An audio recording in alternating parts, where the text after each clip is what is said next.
Okay. Welcome to Shorts Program 2 Filmmaker Q&A. My name is Rebecca Martin Fagerholm. I'm the festival director of the Cinema Femme Short Film Fest.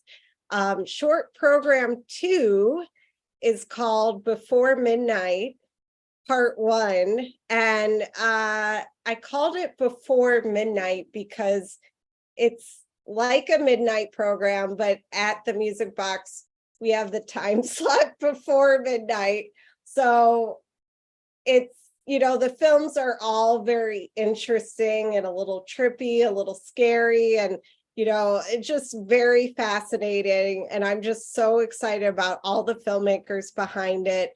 So before we kick off, I just want to give a little info. The online festival is going on now. It runs until May 4th online. And then tomorrow and Wednesday, May 3rd, we're going to be at the Music Box for in-person screenings. I want to thank our sponsors, Neon Heart Productions, Prism Studios, Noise Floor, and Height Creative. And I want to thank IFA Chicago for being our fiscal sponsor. And before I ask everyone up, I just want to give the moderator tonight a shout out. She's one of my favorite filmmakers. Her name's Numa Perrier. She's the director of the critically acclaimed film Jezebel.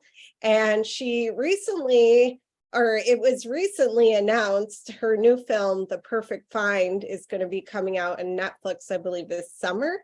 And it's starring Gabrielle Union. I'm very excited about it. She's also an amazing actress. I recently saw her in Wendy McComb's Fuzzy Head at Slam Dance, and it's one of my favorite films of the year so far. So I'm really just excited about her as a filmmaker, and I'm excited she could join us tonight. So I'm going to invite everybody up, and I will come at the end and say goodbye. So enjoy the discussion. Thank you, Rebecca. Thank you for the kind words. Thank you for having me. All right. Woohoo. Okay, here we are.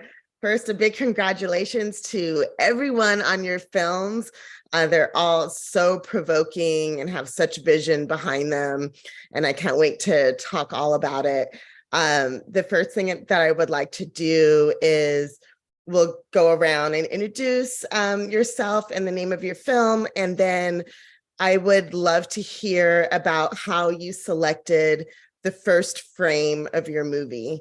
That's such a huge deal for me, deciding exactly what image my film is going to open with, and all of you had very interesting choices along those lines. So I'd love to start with that question going around, and we can start with Tiffany. Yes, hey Numa. Yeah, so yes, I am Tiffany Tennille, and I am the director of Albion Rose, my first film, and the first frame of the film. I really wanted to open mainly with the music leading, guiding us on the journey. I wanted the audience to just drop into this dreamy, whimsical world and just go with the characters, be in their fairy tale, their play date. And that's why I chose it, because I wanted to just drop the audience in. Yeah, that's beautiful. I definitely noticed that the use of the fabric and the materials, and it just kept reminding me of this haunted wonderland, this, kind of sinister fairy tale. And yeah, I think those were really, really beautiful choices. So we can move to Jessica now. Hi, everyone. Hi, Numa. I'm Jessica Liu, the writer and director of the film Dog Lady. And the first, the first couple of frames, it opens with our insert shots of the main character's home, like photos of her family and things like that. And as you see, more and more dog items and photos start overtaking the family photos. And I guess a funny story about that is that those insert shots, like the first one was actually a reshoot, and it was part of a challenge, the whole film. So one of the photos with the main character's husband is actually photoshopped with my partner's father, and we took out his mom's head and kind of just swapped it. So that was a shocker for the family, but yeah.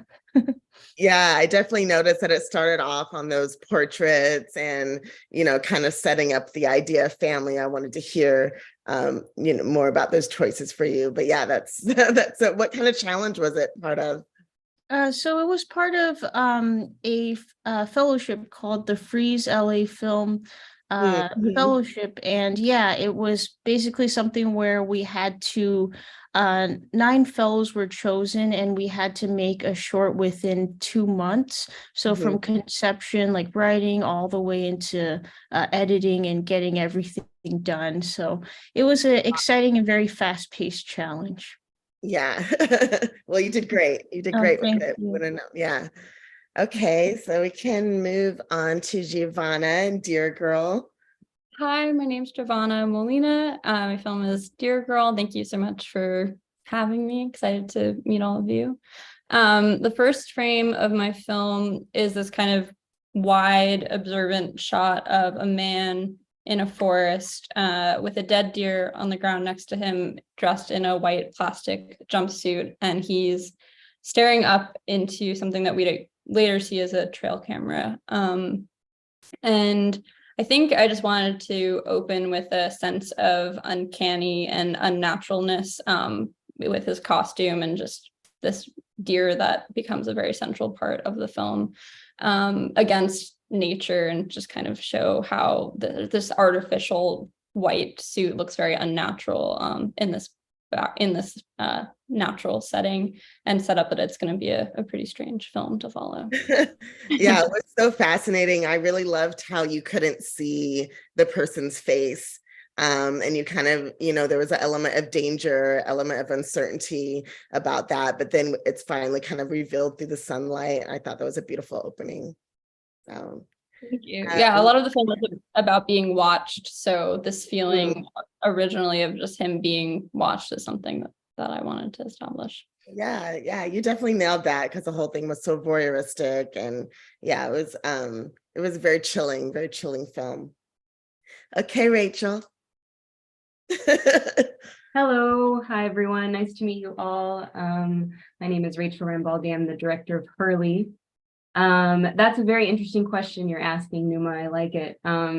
I decided to start on a close-up of Hurley kind of looking out at this house, and in a sense looking at her back at her past. And I think it was, she really gets up close and personal with herself throughout this piece. So I just kind of wanted to convey that feeling right off the bat. Mm-hmm.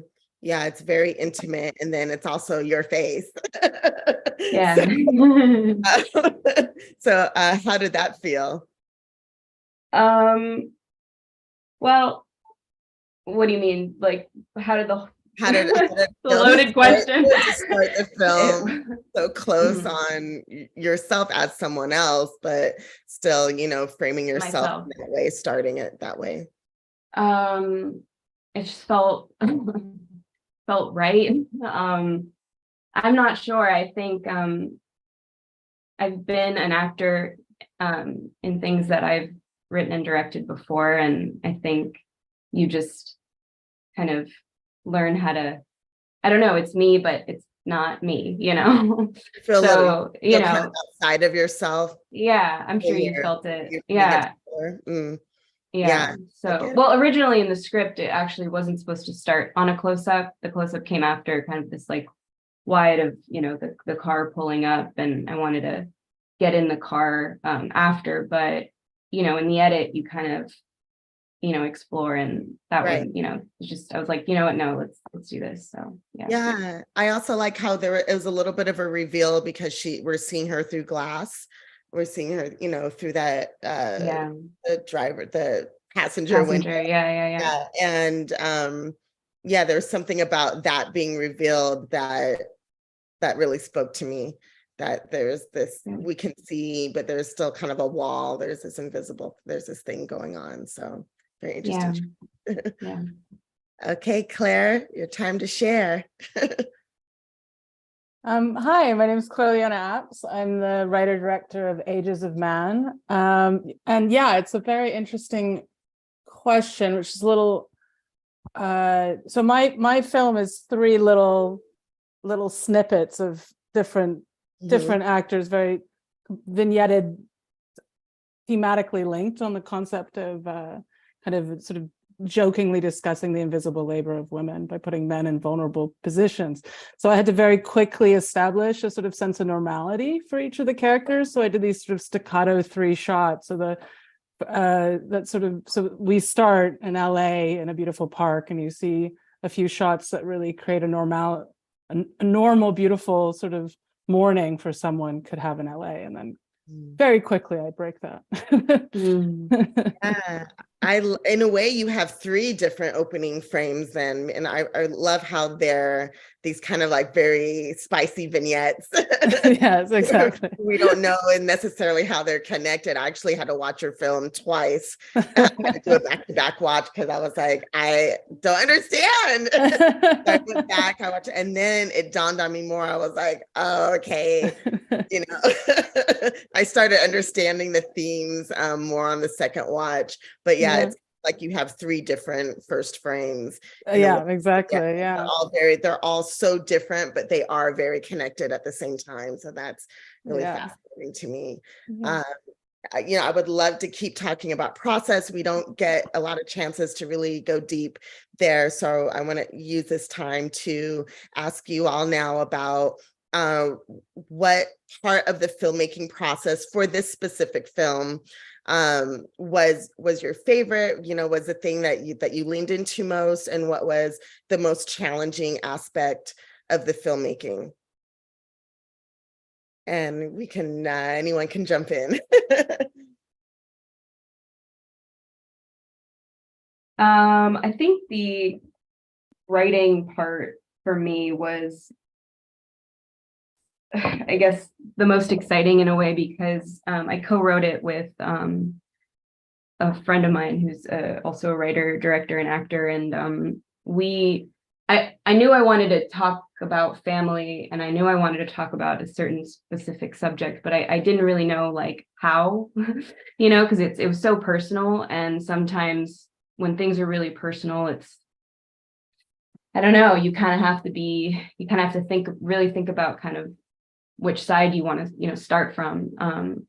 And we would have these meetings and just, you know, talk and you know, just to kind of see something take its course and develop.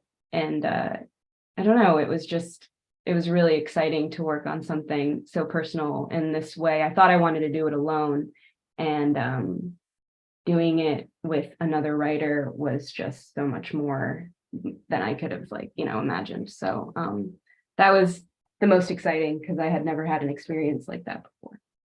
Yeah. So, It's great when you can find a good partner creatively.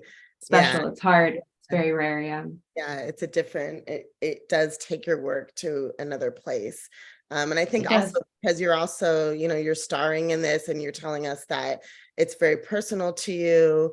It's good to have, you know, is the person that you wrote with someone who knows how personally connected you are to all of this, or were they very much on the outside? They definitely are a dear friend of mine, John Walkup. And I was in a feature of his in 2021, and you know, there was no like talks about writing anything together. We just had such an amazing time, you know, making a film, that I felt kind of comfortable and vulnerable enough to be like, hey, I kind of want to dive into this idea, and I really want to do it with you. You know, so yeah. Yeah, that's great. Do you want to discuss anything that felt especially challenging in this filmmaking?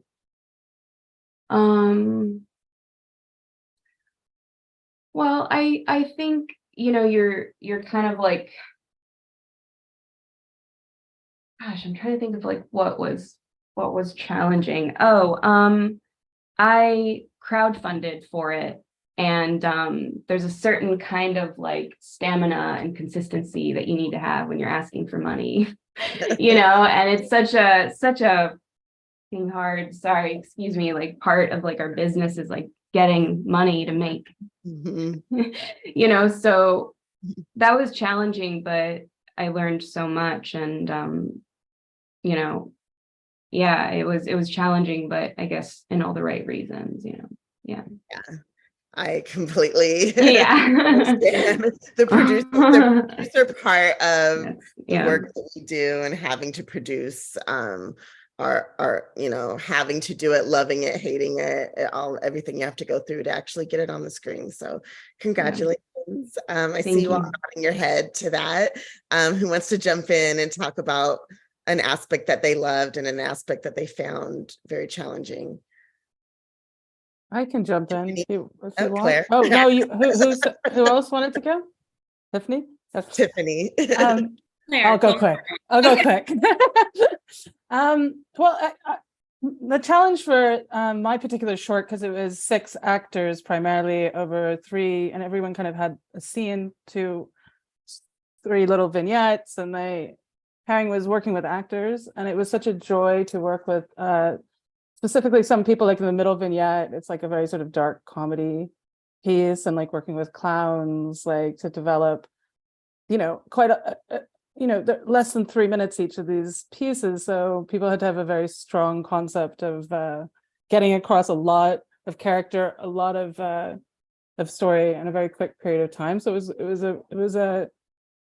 a wonderful sort of challenge for me as a director in terms of working with actors that I really enjoyed, I have to say. So it was challenging and you enjoyed it. So is that a 2-for-1? Like Yes, exactly. It's the same one for you. Yeah. Well, yeah. I mean, we shot during COVID, and so we had some. I mean, one of the funniest story, I mean, in terms of negative things that happened that ended up being good was we have a dead body, a dead man. Yeah. And the film, and the actor got COVID in the morning that was playing the body. So the producers, yeah. So the producer's husband had to step in, and we had to drag him around the ground, and it was like, great job. It's not easy to play a cold dead body. It's really challenging, and he did a good job. And there's some like really good, like there's a leg fall. I don't know if you remember, and it's like I was like, I definitely remember talent there, like so kind of like slapstick comedy, with the punch in the first vignette, and then when that leg drops down in the second one, I just like busted up laughing. Exactly. Yeah. So it ended up back. So I'm very happy that it ended up happening. At the time, it was very stressful, but ended up being a joyful. Got it. All right, Tiffany, I know you're ready to jump in. I was echoing a lot of what Rachel was saying about. Well, for me, the most enjoyable part was to get to make the film. The process for me of making my first film and just really jumping in without much prep. And really feeling as though I wanted to do this story justice, because it is really personal to me and my sister. So it's me protecting my story, but also my story of my sister. But the joy of like seeing everything come together and seeing no permits falling apart. And so I guess I'm really talking about the producing here, but just the act of doing it and having a new appreciation from this perspective, me as an actress, being in front and all that, and me working with you and Jezebel and not being privy to know what was going behind the scenes, and just the fact that it's just a feat to make a film. So that's really the most enjoyable for me. And I guess the most challenging rather is money.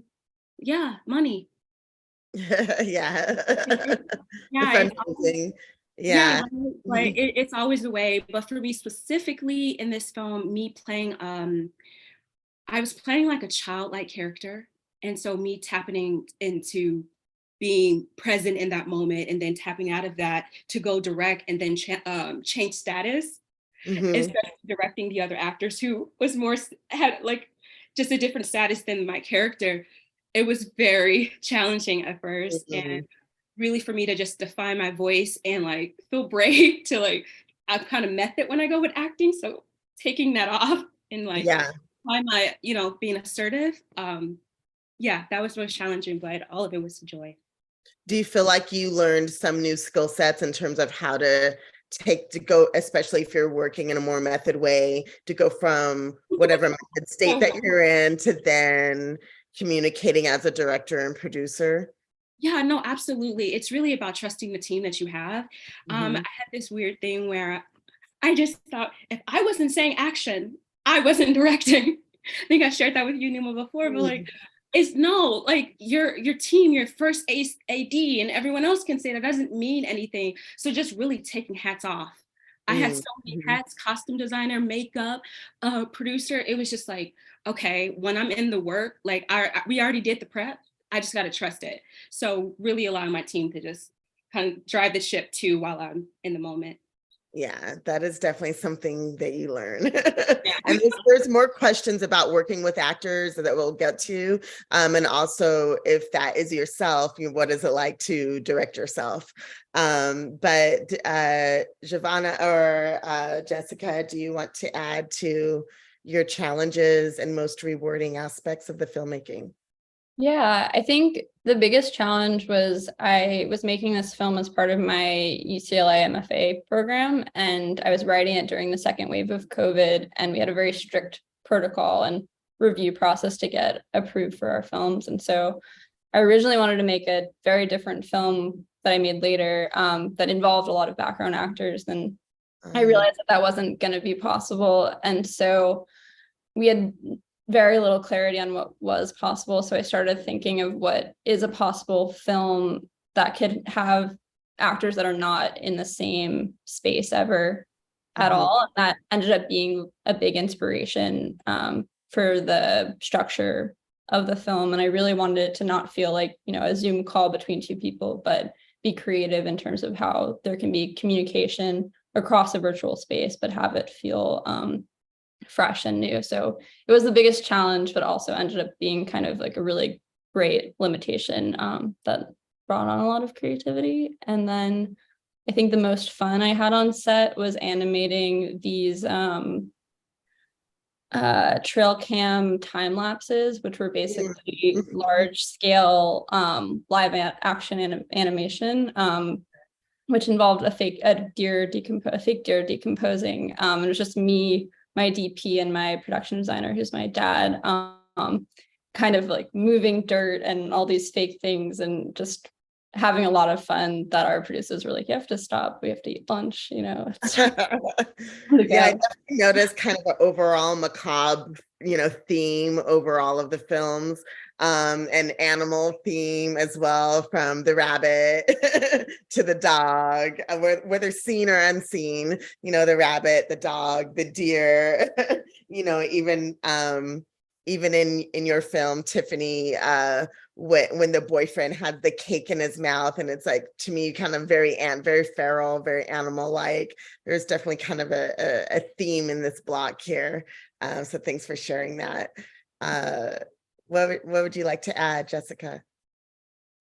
I think, I agree with, many people have said, like, working with their team, like just being able to work with new actors I haven't worked with before as a director is always really fun and exciting to learn their process and how they can just bring characters to life. Like, for example, my lead actress, Anka Araceli, like, she's just so awesome. She is a acting teacher herself, as well as like has a long career in theater. So it was great to be able to have her like improv some of the lines, like especially in Spanish, and just up the comedy factor as well as likability of her character. And I would say, I guess, like a challenge besides the crazy timeline that we had, like where I was kind of doing rewrites with the script at the same time of going into pre-production due to our timeline, so that was a new challenge for me. But also working with the dog in my film, which is actually my own dog, and Oh my trying to get him to do gosh. things. Yeah, that was a bit of a challenge, but I learned that having dog treats helps a lot. Yeah, dog treats. I definitely wanted to know about working with the animals, dead or alive or unseen. We do have a question from the audience as we start wrapping this up, asking about how all of the films are so well acted. How did you each approach working with your actors? And it's a question I have as well, whether that's an animal actor or it's you directing yourself. Anything you want to share about your process in working with actors? How many of you are actors, even if you weren't in your film? And are any of you did you take acting classes or directing actor classes, or anything you want to share about that process? Okay, Tiffany, go ahead. Yeah, okay.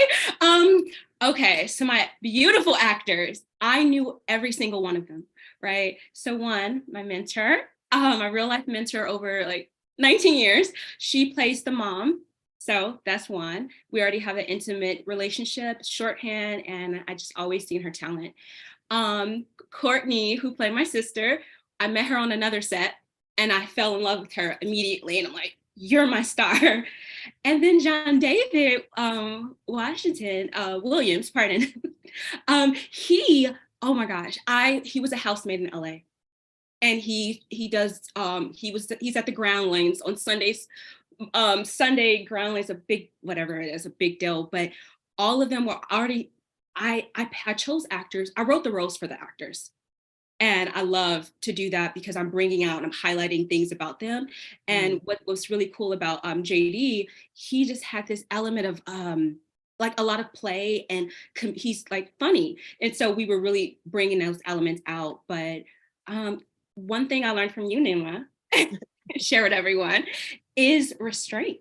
That was like the word you used. And you were never over, like you weren't a helicopter director.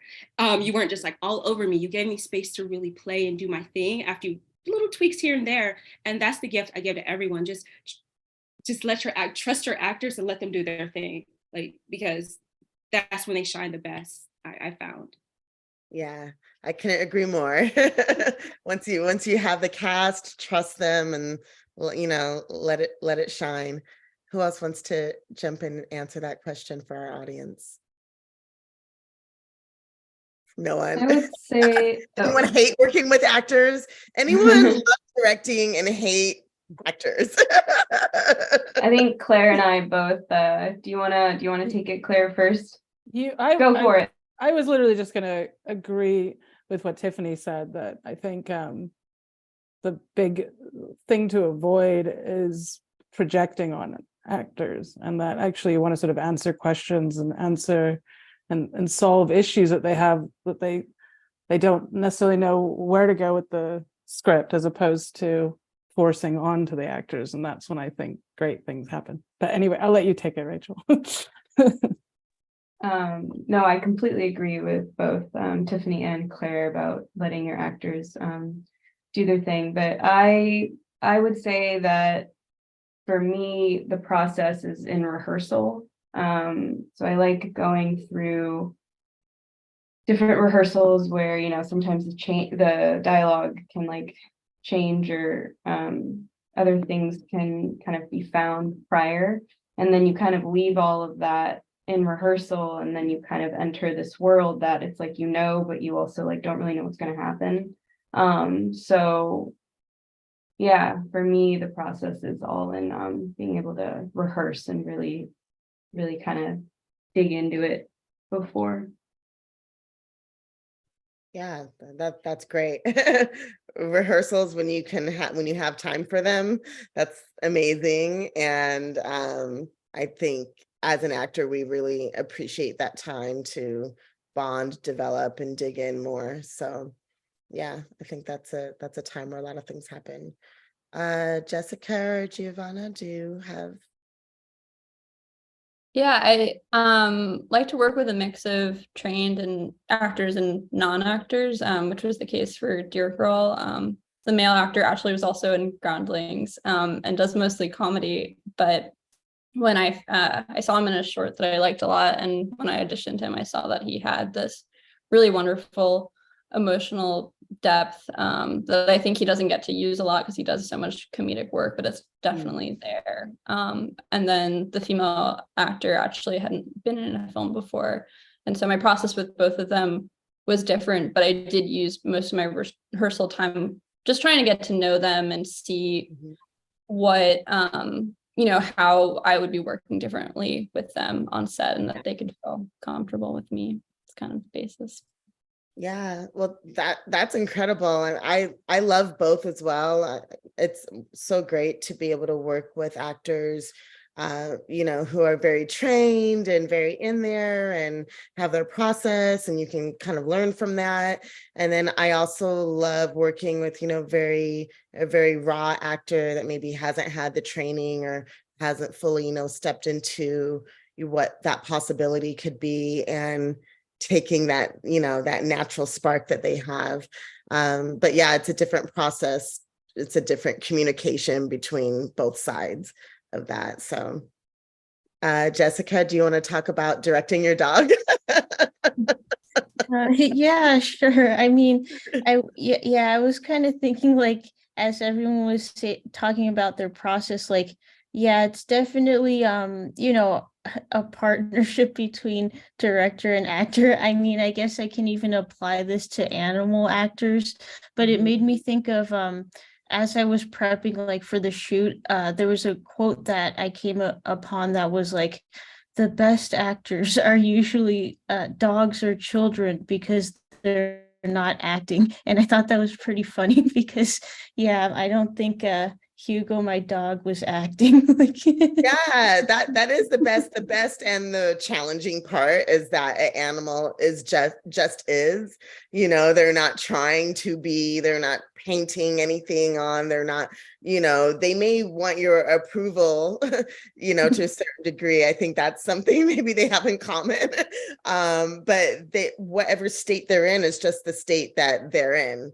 And so that's something that can be a challenge if you need to manipulate that or like leave it be.